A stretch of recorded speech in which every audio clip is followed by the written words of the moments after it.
higher as far as if things are going to pick up for the loyal XRP community. I mean, that's the biggest question here is what do the board members at Ripple to the SEC have in mind for the purchasers of XRP because they've really taken the biggest loss in this whole debacle.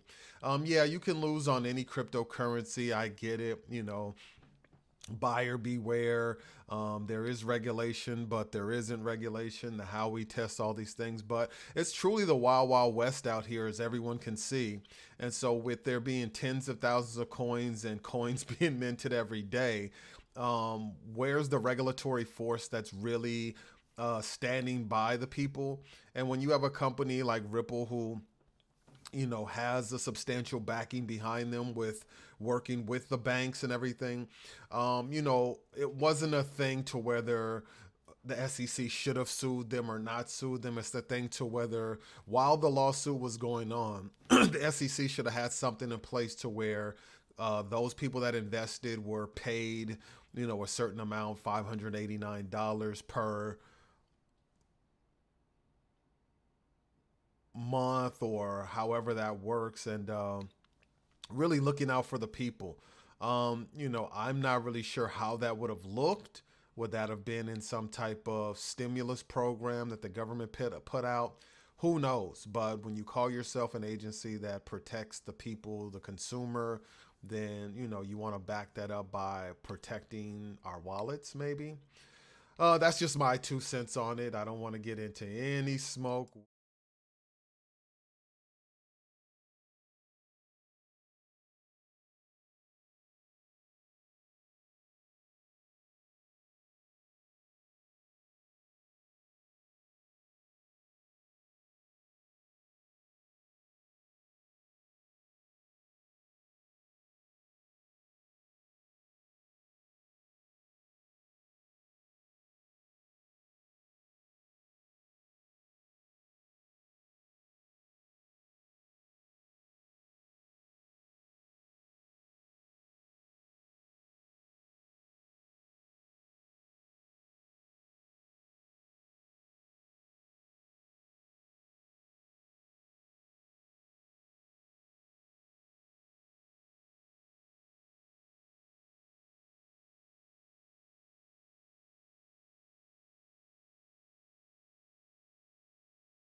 Rant there. I think that they are going to be able to fix the problem once they get to a certain voting of 80% for a number of weeks.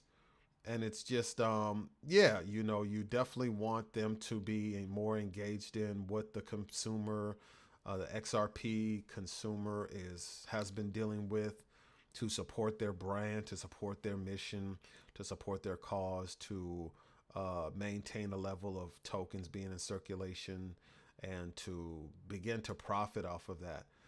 To keep having these cryptic messages on Twitter and all of these 589 and stuff. It's kind of faded in the background a little bit, but it's still one of these things to where every time you're on Twitter or YouTube, XRP to 10,000, XRP was built and programmed for 10,000, and this, and this. And there's just no evidence of any of that ever, translating into reality for the XRP holder. And so I just wish that, besides, dispelling some of these notions, that XRP had stepped up and, began like a buyback program of, we'll buy 10 XRP from each person at, $589, because we know there's a theory out there for that.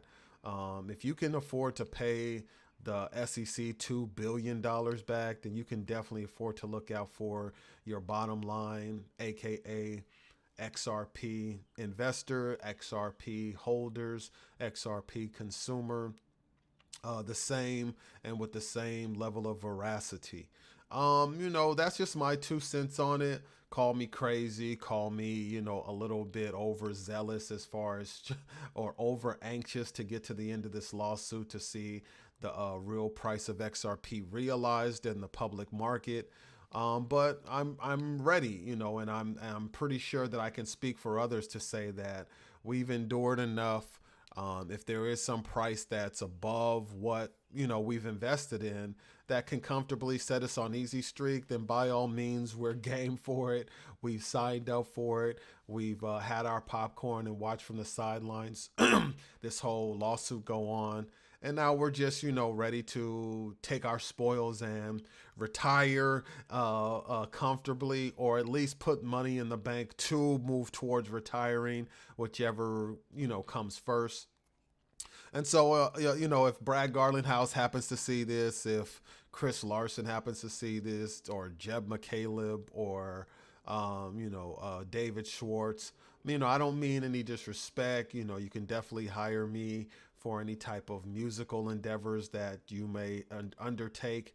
And also for any type of spokesman endeavors, or even when you shoot the XRP film or another documentary on XRP, I'm here. You can come to Bugsy Licks. I mean, no ill will. I know it's hard to do programming and testing and then launching a product to market. I have my own crypto token out there called Groovy Human Token, which is nowhere on that scale, but I was designing it to be like a bridge asset because of XRP. And so I definitely, don't want this particular video to come across as any type of ambush or attack against the great people of Ripple. And so, yeah, having said that, please start to understand that Ripple holders have put money aside outside of their stock holdings, outside of other cryptos, and have held that money in place for as long as humanly possible to support the brand, to support the mission, and to support, trying to make some profit off of it, but not supporting the brand or XRP in order to hold Ripple liable for any profit. Let me be clear on that. But just saying that because they're both interchangeable, that we would like to be considered more in all of this melee and all of this hassle and all of this patience that we've already exhibited. Just keep that in mind. And any way you can reward those hard efforts would be great. Having said that, I'm going to end this particular one. Like, subscribe, share this particular video with all XRP holders. Again, I am Bugsy Licks. My name has an X in it to let you know where I stand within the XRP community. And yeah, I do have music on streaming platforms, Spotify, YouTube Music, and also Apple Music. I have new albums out. But I would ask that everyone support my music on Bandcamp. I have a new EP out on Bandcamp called Bugsy's Bergen County. And I have a vintage album out on Bandcamp under the group name Complex with 3 X's. That's called Oppression Sick. So all you have to do is go over to bugsylicks.bandcamp.com and you can find those projects. And just go to any of your favorite streaming platforms and put in Bugsy Licks. And then you can find all my music that's available for streaming. Streaming, not screaming. Till next time, it is I and you, AI, love Bugsy Licks. So definitely hit that notification bell. Bugsy!